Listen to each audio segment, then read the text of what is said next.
My grandfather's cabin was supposed to be a sanctuary, tucked away in the deep woods of the Oregon coast. It was where we went to escape, to forget. This trip was different. It was the first time since the funeral, and the silence in the old log house was heavier than the rain-soaked firs outside. My older brother, Mark, had brought his new girlfriend, Chloe, probably thinking her bright, city kid energy would lighten the mood. My best friend, Leo, and I were just along for the ride, hoping to find some normalcy in the familiar smell of pine and damp earth. But something fell off from the moment we arrived. The key stuck in the lock, the porch light was dead, and a thick layer of dust coated everything, as if the place had been closed up for a decade, not a few months. The first night, we tried to make the best of it. We built a fire, played cards, and told stories. Mark, ever the show-off, decided to tell the local legend of the Whisper Man, a woodsman who'd supposedly gone mad decades ago and now lured people deep into the forest by mimicking the voices of their loved ones. It's just a dumb story to keep kids from wandering off, Leo said, shuffling the deck nervously. Sure it is, Mark grinned, putting an arm around Chloe. But they say if you hear your name whispered on the wind, you should never, ever answer back.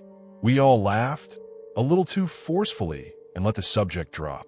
Later, as the fire died down to embers, I went out onto the back deck to get more firewood from the stack. The forest was pitch black and utterly silent, the way only a wet wilderness can be. That's when I heard it, faint, almost carried away by the breeze. A woman's voice, soft and pleading. Help me. My blood went cold. It sounded so real, so close. I stood frozen, the hairs on my arms standing up, straining to hear over the thumping of my own heart. But what I didn't expect was for it to happen again, this time clearer and from a different direction.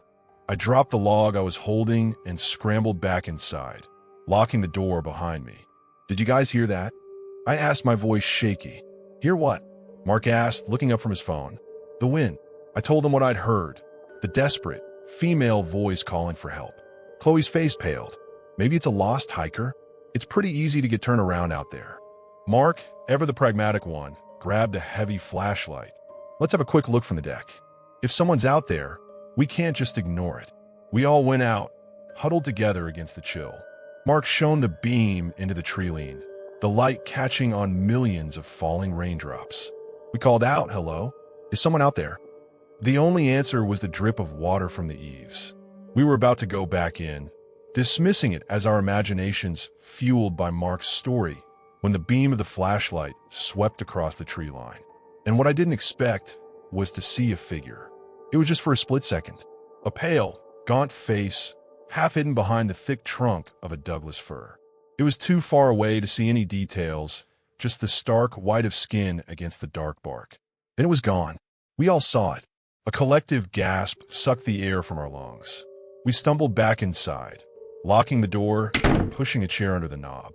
Our rational explanations had evaporated. We were scared, truly scared. We decided the best thing to do was to go to bed and leave first thing in the morning. The power was out, so we lit candles and divided up the 2 bedrooms. Mark and Chloe took Grandpa's old room, while Leo and I took the smaller one with 2 twin beds. I must have finally fallen into a fitful sleep, because the next sound jerked me awake with a jolt that felt like an electric shock. But what I didn't expect was the sound that woke me. It wasn't a scream. It was a scratch. A long, slow, deliberate scrape against the outside wall of the cabin, right next to my head. It was followed by another, and another, like someone or something was dragging its fingernails down the rough-hewn logs. Leo was awake, too. I could see the wide whites of his eyes in the faint moonlight filtering through the window. We didn't speak. We didn't breathe. We just listened to that horrible, grating sound making its way along the wall toward the window. It stopped right outside the glass. The old, thin glass of the window. We stared, terrified, waiting for a face to appear. Instead, a voice came. It was a dry, rasping whisper, like leaves skittering across pavement. It was right there, on the other side of the pane. It didn't call for help. It called my name, David. It was followed by a soft, wet sniffing sound, like an animal testing the air at the edge of the window frame. That was it. Reason left me. Primal terror took over. Leo, and I screamed and burst out of our room at the same time Mark and Chloe came out of theirs. We didn't need to explain. The sheer animal panic on our faces said everything. We didn't stop to pack. We didn't even blow out the candles. We grabbed our car keys, flung the chair away from the door, and ran. We ran through the muddy dark, fumbling for the car doors, our sobs of fear echoing in the silent, oppressive woods. As Mark reversed the car, its headlights swept across the front of the cabin one last time. There was nothing there. No figure, no face. Just the dark, empty deck and the rain-soaked forest. But on the window of my bedroom, clear as day in the beam of the headlights, was a single greasy handprint, fingers splayed wide, pressed against the glass from the outside. What I did, what I'm about to tell you still leaves me wondering what's real and what's not. This happened to me, and even now, 2 years later, I get goosebumps just thinking about it. I know what it's like. If I were you, I wouldn't believe it either, but I swear every word is true. 2 years ago, I rented a cabin in isolation on a whim to escape the din of work. The key to the A-frame cabin was under the flower pot, just like the email said. I'd rented the place on a whim, a desperate bid to escape the constant ping of work emails and the gray haze of the city. It was perched on the edge of a deep lake in the Adirondacks, New York, so isolated that the last 5 miles of road were just 2 ruts of dirt through the pines. For the first 2 days, it was perfect. I read books, fished off the rickety dock, and breathed air so clean it felt like a new lung. The silence was a physical presence, heavy and absolute. On the 3rd night, a storm rolled in. Not a violent, crashing storm, but a quiet, insistent one. A thick, woolly fog descended, swallowing the lake and trees whole, leaving me in a tiny bubble of light from the cabin's windows. That's when the radio started. It was an old AM/FM unit on the shelf, the kind with a big analog dial. It had been silent since I arrived, but as the fog pressed against the glass, a low crackle of static hissed from its speaker. I jumped, then laughed at myself. Probably just the storm. I went over to turn it off, but my hand froze on the dial. Beneath the static, a voice was whispering. It was too low to make out words, a hushed, rhythmic murmur like someone reading a bedtime story just next door. I spun the dial slowly. The whisper jumped, clearer now on a different frequency. It was a man's voice, calm and measured, but the words made no sense. They were a jumble of numbers, names, and phrases like, "The water is deep where the stones are stacked," and "Don't look at the window behind you." A cold knot tightened in my stomach. It was nonsense. Some late-night conspiracy nut. I turned the knob sharply, clicking the radio off.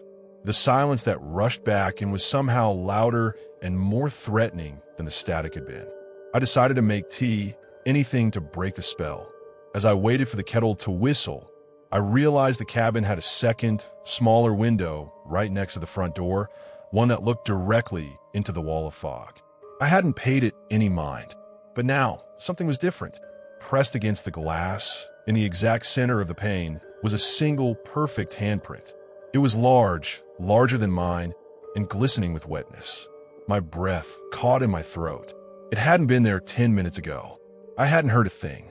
The fog was so thick that whoever, or whatever, made it would have had to been standing inches from the glass, completely invisible just beyond it. My heart began to hammer against my ribs. I backed away from the door, my eyes fixed on that single, wet print. The rational part of my brain screamed animal, a bear curious about the light. But bears don't press single, open palms against glass. They sniff. They claw. The kettle began to scream. I lunged to shut it off, the sound shattering the tense silence. When I looked back at the door, my blood went cold. A second handprint had appeared next to the first. I was not alone. Something was outside, circling the cabin. I killed the main lights, plunging the room into darkness, and crouched by the wood stove, peering through the slats of the blinds. The fog swirled, a formless, shifting void. I saw nothing. Then a new sound began. A soft, wet drip, drip, drip, coming from the roof directly over my head. It hadn't been raining that hard. It was a clear, purposeful dripping. I pictured something up there, water dripping from its form onto the shingles. I grabbed the only thing I could use as a weapon, the heavy cast iron poker from the fireplace. My phone, I realized with a spike of panic, had no service. The landline on the wall was dead, the receiver emitting a hollow, empty hiss. I was truly cut off. The dripping stopped. The following silence was worse. It was a waiting silence. I held my breath, listening so hard my ears ached. For a long moment, there was nothing. Then a single quiet tap on the window behind me. I spun around. There was nothing there, just the fog. Tap, tap, tap. This time from the window on the other side of the room. A light, almost polite knocking. It was playing with me, letting me know it could be anywhere it wanted. I stood in the center of the room, turning in slow, terrified circles, the fireplace poker held out in front of me like a talisman. The radio crackled back to life, all on its own. The volume was low, but the whisper was clearer than ever, devoid of any static now. It was the same calm, measured voice. It whispered a single sentence, twice. I'm in a room with the red door. The broadcast cut off. The radio went dead. Every hair on my body stood on end. My eyes darted around the cabin. It was one open room. There was only one door, and it was red. My gaze slowly, fearfully, traveled upward to the small, square hatch in the ceiling, the access panel to the crawl space. The pull cord for it dangled down, swaying gently, as if it had just been touched. I don't know how long I stood there, staring at that hatch, listening for a breath that wasn't my own. The fog never lifted that night. I never slept. I just sat with my back to the stone fireplace, the iron poker in my lap, watching the darkness. At first light, the fog thinned to a mist. I threw my things in the car and sped down that dirt road, never looking back. I told the rental company about a faulty radio and some pranksters in the fog. They refunded my money and said they'd have someone check it out. This morning, a package arrived at my apartment with no return address. Inside, carefully wrapped in tissue paper, was an old, faded photograph of the Adirondack cabin. It was taken from the lake, showing the A-frame and its famous red door. And in the top window, the one to the crawl space, the glass is not dark. There's a face there, pale and blurred, looking out, waiting.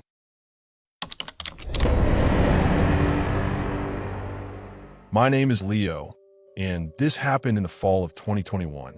The remote work era had finally given me the freedom to be a digital nomad. I'd sold my cramped apartment furniture, packed my Jeep, and decided to drive from state to state, working from my laptop in Airbanks and national forests. My first major stop was the vast, pine-covered wilderness of the Allegheny National Forest in Pennsylvania. I'd booked a secluded cabin I found online, a rustic little place called Hemlock Hideaway that promised no cell service and spotty satellite internet. Perfect for disconnecting. After a long, winding drive up a gravel road, I found it. It was even more isolated than the picture suggested, surrounded by a dense wall of trees that seemed to swallow the daylight whole. I just finished a brutal project and an even more brutal breakup. My ex, Mara, hadn't taken the end well. The last time we spoke, her words were sharp and cold. You think you can just walk away and be free? I'll always know where you are, Leo. I chalked it up to angry hyperbole and blocked her number. I needed this solitude. I got the keys from the lockbox, hauled my gear inside, and spent the first evening cozied up by the stone fireplace, the silence a balm to my city-weary soul. It was perfect. The next morning, I decided to hike the trails behind the property. The air was crisp and carried the rich scent of decaying leaves and pine. For the first time in months, I felt my shoulders unhunch. I spent hours exploring, following a babbling creek until I found a stunning waterfall, completely alone with my thoughts. I returned to the cabin as the sun began to dip below the tree lean, casting long, skeletal shadows. I started a fire, made some dinner, and opened my laptop to check the satellite Wi-Fi. There was one bar of connection. A single email had slipped through, sent a few hours prior. The sender was an address I didn't recognize, watchful.eyes.c.all@gmail.com. The subject line was empty. My blood went a little cold. I clicked it. The body of the email contained just one sentence. The hemlock trees are beautiful this time of year. Isn't the waterfall peaceful? A cold knot tightened in my stomach. It had to be a coincidence. Maybe the cabin owners sent a generic welcome email, but they didn't know I'd gone to the waterfall. Nobody did. I was utterly alone out here. Something I didn't expect. A follow-up email arrived just minutes later. No text, just a single, slightly blurry image attachment. It was a photo of the cabin's front door, taken from the tree line, and it was time-stamped for 45 minutes ago. My appetite vanished. I threw the deadbolt on the heavy wooden door and closed all the curtains, my heart hammering against my ribs. This wasn't a coincidence. This was targeted. Was it Mara? How could she possibly know? I had told no one where I was going. I spent the next hour pacing, trying to rationalize it. A hunter with a bad sense of humor? A local trying to scare off tourists? The explanations felt flimsy, pathetic. Then, the cabin's landline phone rang. The sound was so shrill and sudden in the silent cabin that I jumped. It was an old, rotary dial phone mounted on the kitchen wall. I hadn't even thought it would be connected. Who would be calling? The owner? A wrong number? I walked over slowly and picked up the heavy receiver. Hello. There was no greeting, just the sound of slow, deliberate breathing on the other end. Then a whisper, a voice I knew, but distorted, stretched thin by a poor connection or something else. You can't hide in the woods, Leo. The trees have eyes. It was Mara's voice. I slammed the phone down, my hand trembling. This wasn't just harassment. This was invasion. She was here. She had to be. The photo proved it. Something I didn't expect. As I stood there, frozen in panic, a single, loud thud hit the side of the cabin, right next to the window, like someone had thrown a heavy fist against the wooden wall. I stumbled backward, grabbing the fire poker from the hearth. It was a feeble weapon, but it was all I had. The silence that followed the impact was worse than the noise itself. I stood statue still, listening. Nothing. Creeping to the window, I dared to peel back the corner of the curtain a millimeter. The darkness outside was absolute. I saw nothing but the reflection of my own terrified face. I retreated to the center of the room, the fire poker held tight, my eyes darting to every shadow. The satellite internet was down completely now. I was cut off. An hour passed. Then two. The tension was a physical weight on my chest. Maybe they'd gone. Maybe the thud was just a falling branch. I was starting to believe my own desperate lies when I saw it. A slow, thin stream of something began to seep onto the front door. It looked black in the dim light, pooling on the wooden floorboards. I crept closer, my breath caught in my throat, and knelt down. I didn't need to touch it. The smell hit me first, thick, coppery, and unmistakable. It was blood, something I didn't expect. The rotary phone on the wall rang again. This time, I didn't answer. It rang and rang, 20 times, 30, a piercing, relentless scream in the silent cabin. Then it stopped. A moment later, my own cell phone, which had no service, lit up with a notification. A text message delivered via some ghost of a Wi-Fi signal. It was from Mara's number. Let me in. It's cold out here, and I'm not alone. That's when I snapped. Fear was eclipsed by a raw, survivalist rage. I wasn't going to be a victim in this cabin. I threw open the curtains of the largest window, yanked it open, and screamed into the night with every ounce of air in my lungs. I see you. I know you're out there. The next thing that touches this house gets the fire poker through their skull. Try me. I was met with silence. Then, the faintest of sounds, 2 sets of footsteps, crunching on leaves, quickly retreating into the woods. They weren't expecting a fight. They were expecting me to cower. They were hunters, and I had just stopped acting like prey. I didn't sleep. I sat by the door, the poker in my lap, until the sun finally rose, turning the sky a pale, merciful gray. The blood under the door was gone, washed away by the rain, or cleaned up. I didn't know. I packed my Jeep in a frantic hurry and never looked back. I never found out if it was really Mara, or who was with her, or what they truly wanted. Some mysteries are better left buried in the woods. I changed my number again. I never got another email, but I also never went into the woods alone again, because now I know that true isolation isn't a retreat. It's a trap, and you never know who might be waiting to spring it.